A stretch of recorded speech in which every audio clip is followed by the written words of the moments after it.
Eh bien, bonjour à tous et à toutes, et bienvenue dans ce nouvel Actu Geek, votre rendez-vous hebdomadaire. Alors malheureusement, l'Actu Geek de la semaine dernière est passé un peu à la trappe, faute de temps. Je suis en train de m'organiser pour pouvoir vous proposer ce contenu vraiment toutes les semaines. Donc cette semaine, parlons-en, il s'est passé pas mal de choses, c'est ce que nous allons voir tout de suite. Après plus de 10 ans d'attente, le 4e jeu Age of Empires des studios Microsoft est là, et je dois avouer que cette attente est totalement méritée. Outre une qualité graphique et des détails à couper le souffle pour un jeu de ce genre, beaucoup de nouveautés sont présentes sur ce jeu, notamment la possibilité de mettre des soldats sur vos murailles. Alors vous allez trouver ça idiot, mais croyez-moi, c'est un gros plus pour défendre votre précieuse colonie. Donc j'ai eu l'occasion de survoler le multijoueur, de m'intéresser fortement au côté solo, côté histoire, et je dois dire que la campagne est totalement folle. C'est vraiment que du bonheur. On a vraiment ce côté historique qui est bien présent, la narration qui est de qualité, enfin bref, c'est un jeu à découvrir, je vous le conseille. Skydance New Media, la branche jeux vidéo de la société Skydance Media, travaillerait apparemment sur un nouveau jeu AAA d'action-aventure Marvel. Et c'est Amy Hennig, ce nom vous dit peut-être quelque chose, puisqu'il s'agit d'une personne qui a été fortement présente, c'est peu dire, sur des projets de chez Naughty Dog, notamment la franchise Uncharted. Alors on ne sait malheureusement pas sur quel personnage se portera l'intrigue de ce nouveau jeu, mais compte tenu du CV de Amy, cela se devrait s'avérer spectaculaire à coup sûr. Ubisoft a décidé de changer encore une fois le principe de sa licence Assassin's Creed.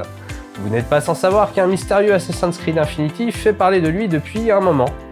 Un renouveau annoncé, j'ai réussi à vous trouver quelques petits éléments intéressants à ce sujet. Tout d'abord, Ubisoft a bel et bien décidé de surfer sur la hype des Metaverse, et dans ce jeu il sera question de réunir de nombreuses époques et héros.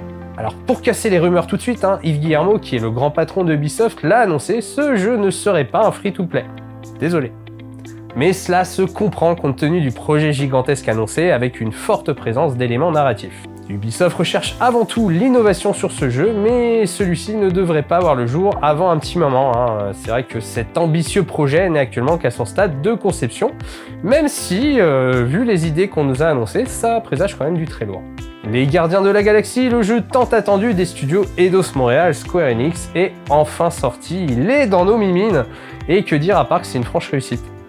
Une histoire originale, un gameplay très agréable, et même si on regrette fortement les voix françaises du film, comme celle de David Kruger ou Nathalie Carsanti, qui jouent respectivement Star-Lord et Gamora, le doublage français il reste quand même qualitatif et ça fait plaisir. Alors après, il faut préciser que les aventures que nous allons vivre sur ce jeu n'ont rien à voir avec le film. Nous avons ici un jeu qui se positionne comme une adaptation différente de la trilogie du MCU, je tiens à le préciser. Vous aurez la possibilité de découvrir un fonctionnement proche d'un RPG avec un système de déblocage de compétences qui est plutôt bien foutu. C'est vrai qu'après l'échec cuisant qu'on a tous connu sur Avengers, ce jeu surprend et ça fait du bien. Une grosse annonce les amis, vous l'attendez, je parle de GTA 6, alors non, il ne va pas sortir demain, mais il y a des petites news qui commencent un petit peu à apparaître sur les réseaux, notamment celle qui a été leakée par un des doubleurs officiels du prochain Grand Theft Auto. Rien d'autre que nous devrions avoir une bande-annonce prochainement qui devrait arriver dans les prochaines semaines. Donc, cette info qui a été donnée par Jeff Jackson, elle n'a pas été certifiée pour le moment, donc à prendre avec des pincettes. Mais si ça s'avère exact, nous allons enfin pouvoir en apprendre un peu plus sur ce jeu tant attendu. Même si, comme vous le savez, le jeu n'est pas prévu pour tout de suite, il est annoncé, je crois, entre 2024 et 2025. Alors vous pensiez que GTA 6 c'était le seul projet en cours sur cette franchise? Eh bien non, puisque Meta, anciennement Facebook, a annoncé prochainement une version, enfin prochainement, vous allez voir que c'est pas si prochainement, de GTA San Andreas en VR. Donc il n'y a pour le moment aucune date, aucune image, aucune vidéo, rien du tout, mais le projet il est là et ils ont quand même dit que le projet il est en développement depuis des années. Donc on ne sait pas si c'est Rockstar Games, le studio d'origine qui se chargera du projet, mais on sait que ça va arriver. Donc on va suivre ça, ça sera sur l'Oculus Quest 2 normalement. Côté cinéma et plateforme, ça reste encore et toujours très timide, et que ce soit sur la fréquentation dans les salles obscures ou sur les annonces de films, de séries, il n'y a pas pléthore de choses à dire, cependant quelques sujets méritent qu'on s'y attarde, on voit ça tout de suite. Alors s'il y a bien un business qui a souffert de la crise sanitaire, c'est bien le cinéma. Depuis mai, les cinémas ont réouvert, mais la fréquentation reste quand même timide, elle est vraiment pas au rendez-vous. Alors il y a plusieurs raisons à ça. Tout d'abord, la peur du virus, elle reste présente. Et beaucoup de personnes ont tout simplement peur de se rendre dans les salles obscures. C'est compréhensible, hein, on est dans une période où il y a encore beaucoup de mesures sanitaires, ça peut se comprendre. Ensuite, il ne faut pas oublier que le streaming s'est développé, il se développe chaque jour. Les gens consomment déjà depuis un moment du média sur des plateformes comme Netflix, Disney+, ou Amazon Prime, mais avec le confinement, avec tout ça, il y a des gens qui sont clairement habitués à consommer la vidéo de cette manière, donc c'est très problématique. Donc est-ce que le cinéma arrivera à remonter la pente, c'est tout ce que nous leur souhaitons, parce que ça reste quand même un business qui impacte de nombreuses personnes. Quelle fut la surprise de découvrir une bande-annonce que nous n'aurions pas pu imaginer. Buzz l'éclair, non pas la version Toy Story, mais bel et bien l'astronaute va faire ses premiers pas dans les salles obscures en été 2022. Et alors là, honnêtement, la hype elle est présente, elle est totale. C'est beau, ça a l'air vachement intéressant, il y a des petits clins d'œil qui sont à mourir de rire, notamment le chat qui rappelle celui dans Captain Marvel entre autres. Vraiment, ça a l'air d'être un film super intéressant, je pense que c'est vraiment à pas rater et ça se passera en été 2022.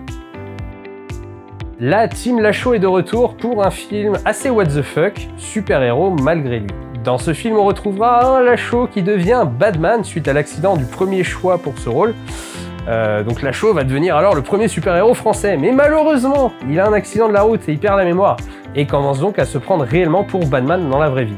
Et à voir le trailer, on va retrouver un film totalement what the fuck, drôle, avec un humour que sait maîtriser Lachaud, on l'a vu dans notamment Nicky Larson. Donc je pense que ça peut être relativement cool, enfin bon, on le saura puisqu'il sort dans les salles le 9 février 2022. Netflix a mis le paquet. On retrouve prochainement un très gros film sur la plateforme, Red Notice. Dans ce film, on retrouvera Dwayne Johnson, Ryan Reynolds et la sublime Gal Gadot dans une histoire originale.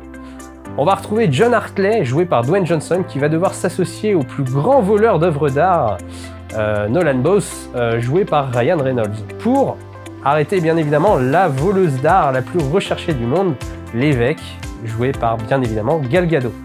Action, humour, ce film est attendu pour ce 12 novembre, alors ne ratez pas ça. Et si des célébrités disparaissaient des radars? C'est le pari qu'a lancé Amazon Prime avec son nouveau programme Celebrity Undead. Dans cette série, plusieurs célébrités vont devoir disparaître sans laisser de traces et échapper aux experts qui veulent se lancer dans une véritable chasse à l'homme. Le but ultime pour ces personnes en fuite, ils sont en duo et ils doivent rejoindre à l'issue des 10 jours de cavale un lieu d'exfiltration pour espérer remporter la compétition. On retrouve donc Laure et Florent Manodou, Franck Gastambide, Ramzy Bedia, Dadju et Darcy, Squeezie et Seb Lafrite. Retrouvez donc ce programme dès maintenant sur Amazon Prime. Comme vous le savez, la technologie, elle évolue, et ce, tous les jours. Dans Actu Geek, je vous ai réuni des petites infos récentes assez incroyables et intéressantes. On découvre ça maintenant. La réalité virtuelle s'impose de plus en plus dans notre génération. Jeux vidéo, découvertes, cinéma, les limites semblent inexistantes. Et ce n'est que peu dire puisqu'un centre hospitalier du Loiret vient d'expérimenter l'utilisation de ces casques de réalité virtuelle durant des opérations. Alors le but, vous allez me dire, eh bien tout simplement diminuer le stress d'une opération avec une anesthésie locale. Le patient va être plongé dans une forêt, sous l'eau ou encore à la montagne, enfin bref, un cadre qui est dédié à l'apaisement. Et il faut dire que ça a porté ses fruits puisque c'est une franche réussite.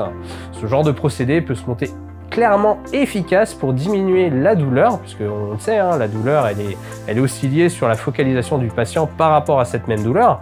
Donc là, le fait de dériver un petit peu de ça, ça peut avoir des bienfaits. Et vous, qu'est-ce que vous pensez de ces opérations voyage? Vous me le dites dans les commentaires et puis on en parle. Alors le saviez-vous, dans quelques années, les voitures dotées d'un moteur à explosion vont tout simplement disparaître. Et là, c'est une réalité certaine, il faut se le dire, de nombreuses marques sortent de plus en plus de modèles électriques tout en recherchant une innovation toujours plus importante. Toyota, le célèbre fabricant japonais, ne fait pas exception et présente sa Toyota BZ4X Concept, un SUV électrique à recharge solaire, eh oui. Alors à mi-chemin entre un style asiatique et une inspiration très portée Lexus, ce SUV se montre joli et futuriste et surtout rechargeable, ça c'est cool. Et cela se voit dès l'ouverture des portes avec un cockpit qui respire le high-tech. On n'a pour le moment aucune information concernant la puissance et la batterie ni la disponibilité de ce modèle, mais il faut dire qu'elle a de la gueule, très clairement. Pour les processeurs informatiques, une course est lancée depuis des années sur le nombre de cœurs possibles dans chaque processeur. AMD est bien décidé à aller très loin puisqu'elle a annoncé pour sa gamme Pro EPYC, à destination des serveurs, un Turin Zen 5 qui pourrait aller jusqu'à 256 corps et 512 threads. Ouais, vous avez bien entendu. Alors cela nous paraît énorme, hein, puisque nous, sur la moyenne, on a quoi? On a 8-12 corps pour les plus chanceux sur nos machines personnelles. Là, on parle quand même de 256, donc c'est quand même énorme. Une start-up japonaise vient enfin de commercialiser sa moto volante qui rappelle étrangement un célèbre jeu français. D'une puissance impressionnante lui permettant d'atteindre les 100 km/h, elle n'est pour le moment utilisable que sur circuit. Alors attention, hein, si vous espérez vous la procurer pour le moment, hein, n'y pensez pas trop puisque son prix d'achat avoisine les 600 000 €. C'est un tarif important, hein, compte tenu de l'utilisation et de l'autonomie qui atteint toutefois 40 minutes par charge. Ça reste quand même un gros tarif. Côté ActuWeb, les amis, c'est passé pas mal de choses. Hein. Facebook, The Event, il y a pas mal de choses qui font parler d'eux. Et ben, on en parle tout de suite. Donc ça fait un moment que Mark Zuckerberg en parle, c'est dorénavant officiel, la maison mère Facebook devient Meta. La raison, elle est toute simple, hein, compte tenu que l'entreprise possède maintenant de nombreuses applications en dehors de Facebook, il n'est plus possible de conserver la même dénomination sociale que le géant du réseau social. Et oui, car il faut rappeler hein, que Facebook, maintenant Meta, est propriétaire donc, de WhatsApp, Instagram, Oculus VR, c'est que le début pour ainsi dire, puisqu'ils vont encore se développer. Alors rassurez-vous, hein, votre Facebook, hein, il ne va pas changer de nom, hein, le réseau social reste le même. Il y a juste la maison mère hein, du coup qui va changer d'appellation. Le rassemblement de streamers le plus attendu de l'année a une fois de plus brillé par son humanité en levant plus de 10 millions d'euros au profit d'une association. Et cette année, ça a été l'association Action contre la faim qui a été visée. Et c'est vraiment super pour eux, hein. C'est une hausse importante. C'est une hausse importante d'objectifs puisque rappelons que le mouvement The Event avait levé 170 000 € à sa première édition en 2016. Et là, cette année, il a doublé les stats qu'il a eu l'année dernière, quasiment, puisque l'année dernière, pour Amnesty International, ils avaient levé 5,7 millions d'euros. Alors, moi je le dis, hein, gros GG, gros bravo à Zerator et sa team, c'est formidable ce que vous avez fait.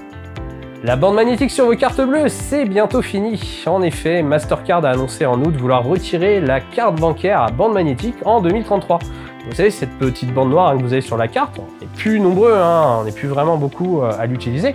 Elle devrait totalement avoir disparu en 2024. Alors pour information, hein, ce système qui était devenu un standard aux États-Unis dans les années 70, hein, qui repose sur la lecture d'une piste magnétique, hein, vous savez, il y a un aimant hein, qui transforme un signal électrique émis par un signal électronique et lorsque vous la faisiez glisser, voilà, ça donnait une information. C'est relativement contraignant pour le coup puisque c'est facilement piratable tout simplement et c'est de toute façon plus utilisé aujourd'hui.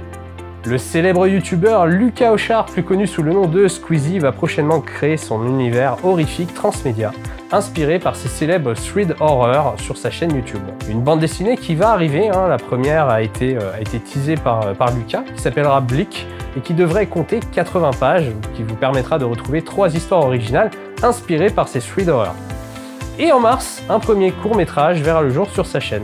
Son objectif, c'est tout simplement de créer un monde horrifique à l'instar des dossiers Warren par exemple. Et voilà, c'est tout pour cette semaine. Merci encore pour votre présence sur ce nouveau format de vidéo, de votre soutien, de vos commentaires. N'hésitez surtout pas à partager cette vidéo pour la faire connaître au plus grand nombre. Hein. Moi, ça me permet d'avoir une visibilité et d'avoir des avis, voir si ça plaît vraiment ou pas. Donc beaucoup de projets hein, vont approcher, hein, à leur rythme bien évidemment, hein, faute de temps, mais vous devriez retrouver prochainement du contenu nouveau sur la chaîne. Merci de votre fidélité et moi je vous dis à bientôt, portez-vous bien, ciao.